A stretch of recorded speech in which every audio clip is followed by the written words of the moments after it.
We've seen them on tour around the world together before. Their first was to Canada. Their last, a Diamond Jubilee tour, finishing in Tuvalu in 2012.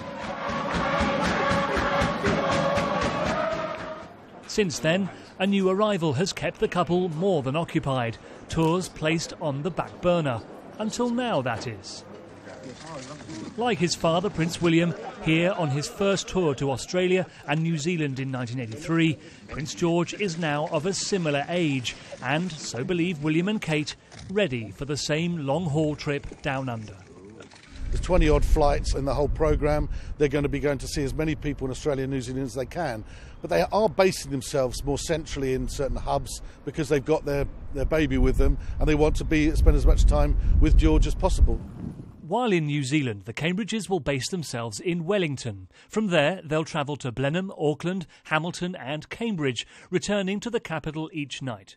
But it's when the couple travels to Dunedin, Queenstown and Christchurch on the South Island, they will have to spend a night away from Prince George. It will happen again when they fly on to Australia. From their hub in Sydney, the couple will visit the Blue Mountains and Brisbane. But they'll spend a second night away from George when visiting Uluru or Ayers Rock and Adelaide. They'll be reunited with George again when the tour wraps up in Canberra. Kensington Palace can't confirm whether this will be the first time William and Kate will spend a night away from their son together. They say they simply don't know. But either way, the new third in line to the throne will be in the safe hands of the couple's new nanny, one of an entourage of 11 they're taking with them, and that's excluding the close protection officers.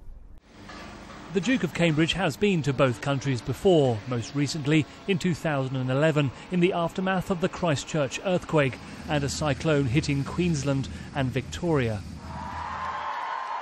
But for Kate, like her son, Australia and New Zealand are both uncharted countries.